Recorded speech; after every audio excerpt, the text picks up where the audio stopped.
To algae or not to algae, to fungi or not to fungi, that is the question. Whether 'tis nobler in the tank to suffer the slime and fuzz of an outrageous algae and fungi fortune, or to take arms against the sea of potential troubles, and by opposing end them, to die, to sleep, or to embrace. This is the question to ponder on this day. There are a lot of types of algae, and only one that I hate, so let's try and be really efficient with this and talk smart like. Why do I like algae? I think it looks nice. If you look at any natural body of water, most of the times it is filled with algae. Uh, I want to say the ocean counts as well because it does, but it's hard to point at the ocean and be like, algae, algae. I really mean like lakes, creeks, ponds, freshwater bodies. These areas are filled with this algae, and not only do they sometimes look really nice. I mean, green water is not the most beautiful algae in the world, don't get me wrong. I'm talking about hair algae here. Hair algae looks really, really cozy. I really like it. I think it looks nice. And that's the point. It looks nice. It looks nice. What the? Why do I like algae? Because I think it looks nice. I mean, if you look at any natural body of water that's fresh water, you will see that most of the time it's just taken over by like one type of algae. A lot of freshwater areas, especially around communities and whatnot, are filled with green water from fertilizer runoff. So to say it doesn't look nice is kind of weird when it's such a natural part of the world. Green water is not my preferred algae for looks.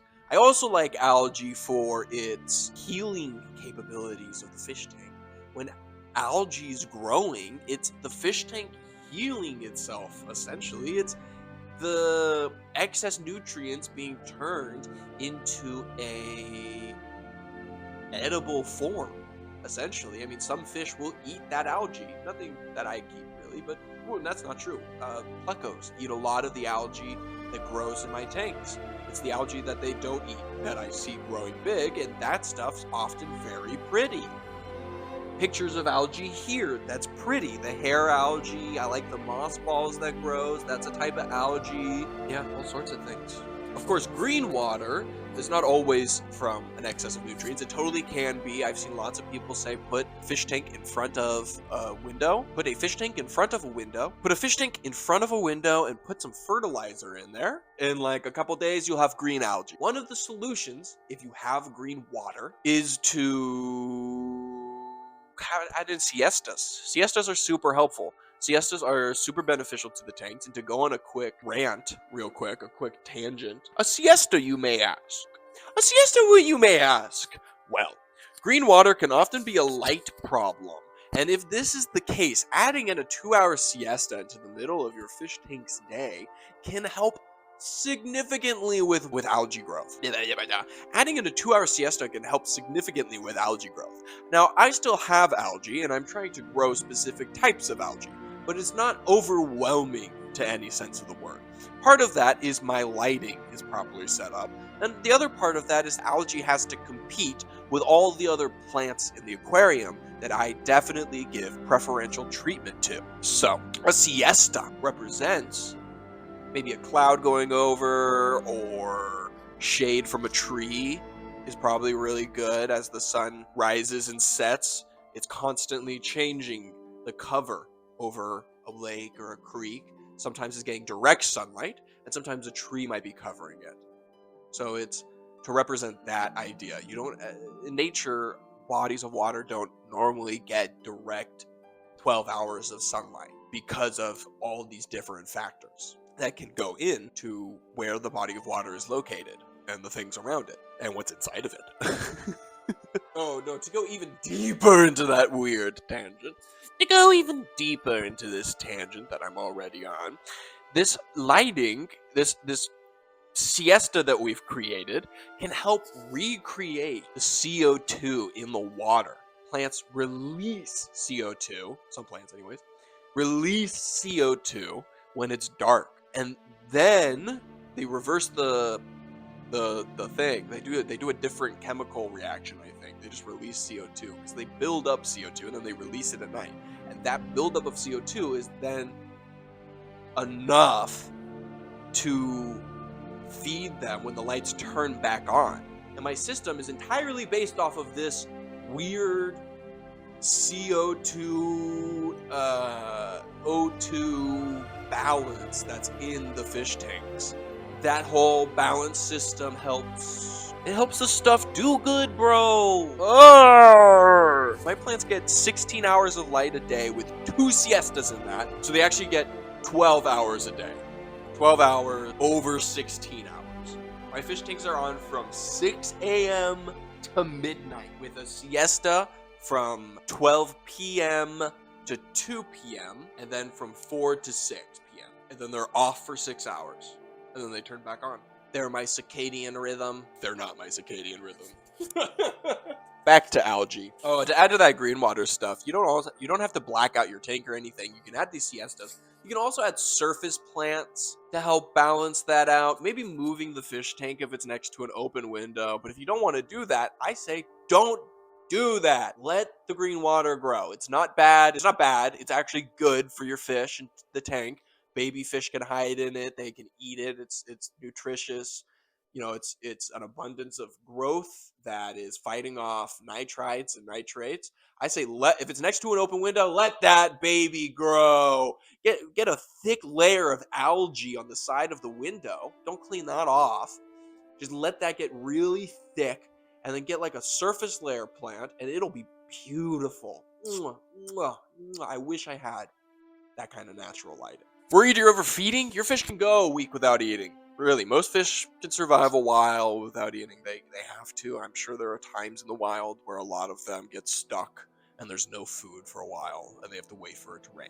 You know, a lot of these betas, gourami, come from slow-moving still waters. They have to jump from pond to pond. It's why they're jumpers, not angelfish. Angelfish come from slow-moving rivers like the Amazon. You know your fish. But if you're worried you're overfeeding, you can always stop feeding for a little while, see if that fixes the problem. Your fish can go without eating. If your tank's set up like mine, they probably won't even stop eating. They'll probably still be picking at little creatures and critters that crawl out from underneath the gravel and the filters and everything. All right. Now we're talking about my mortal enemy. Bane of my algae existence. This stuff isn't your friend in any way. It's not even an algae, okay? It's called blue-green algae. It's not an algae. It's a phytobacteria, okay? It's a bacteria that grows and kills your plants with the power of hate and despise. It's horrible. Now, if you have really simple filtration, it's really easy to get rid of. And if you have really complex filtration, it's really easy to get rid of. You just got to be a little careful. Simple filtration, just like a sponge filter or something running in your system. You can get this drug that you can put in. It's like a tablet or a powder or something. I don't remember. It was like 20 bucks. You get it at your local fish store, your LFS, and you dump it in there. Just the recommended dosage for the gallons of tankage that you have. You just let it work. You do some water changes after 24 hours, you get that stuff out of there, you're good as rain, okay? If you got some more complicated filtration, you got carbon in there, gotta take the carbon out. I'm pretty sure it'll tell you that, but you gotta take the carbon out, and then you can dump it in there and do the same thing, water changes, all that. It'll kill that blue-green algae like nothing. And I highly recommend, if you see blue-green algae, it's this horrible, if you see it growing on your plant, don't give it time to establish. Don't go in there and rub it either. I mean, you could if you wanted, but go get the chemical and nuke it. Kill it. Get rid of it. There's no other algae I say act immediately except for this stuff, because this stuff is not a sign of anything other than bad luck. Why does it show up in your aquarium? Who knows? For me, it showed up after my pea puffers killed every single snail. I don't think the snails eat it. You reintroduce the snails. Do they eat it? I don't know. I had pea puffers. I couldn't find out. I nuked that tank with the drug. Maybe snails eat it. People say they don't. People say they don't. I don't think they do. I think they were just keeping it at bay. Maybe it was like a nutrient spike or something. I don't know. It's not an algae. It's an enemy, okay? There's nothing else. in the fish tanking world that I say is bad. This is bad. There is nothing else that is bad, okay? This is bad. See how much of that this is bad. Okay, now we're going to talk about an algae I don't see people talk about very much. It's death fungus. I guess that's probably why they don't talk about it. You don't see it very often, and when you do, people are often like, everything's dead in my aquarium, and there's a fungus growing on stuff? It's gross. I'll show you some I have right here. It's growing on a piece of food that I put into the tank to feed the plecos, and I just haven't removed. Mostly because I know it's gonna it's just dust now, sitting in the shape of what it used to be because of the fungus. If I pick it up, it's just going to dissolve into the tank and be worse than if I just let the fungus eat it. I actually think this fungus, not to say leave stuff in your fish tank to let the fungus eat it, but I actually think this fungus is essentially quarantining whatever it's surrounding from releasing those nutrients into the system. And so it's a sort of safety system for bodies of water, I guess. I mean, it helps. I mean, if you're overfeeding and you're seeing this fungus, stop. It's your sign that you need to stop doing something. Stop it. But, you know, it's an interesting plant. I love the death fungus. I think it's the tank healing itself. It's one of the other elements of the tank.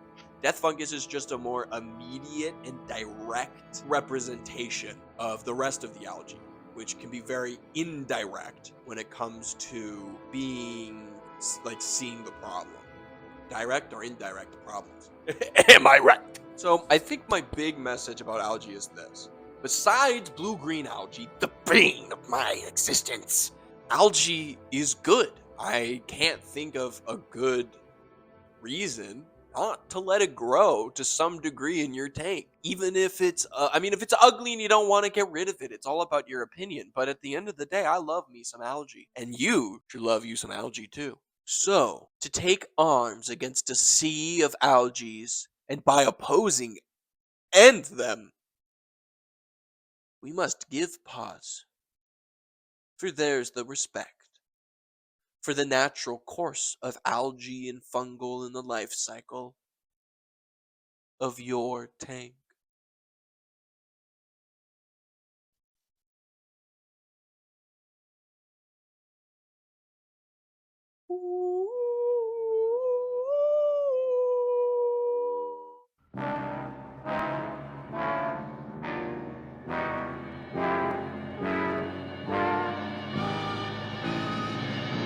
Yo, yo, yo, you don't put the fish down, I'ma put it down for you. Hit you with the swordfish tactics. Hit you with the goldfish tactics. Hit you with the bluefin tactics.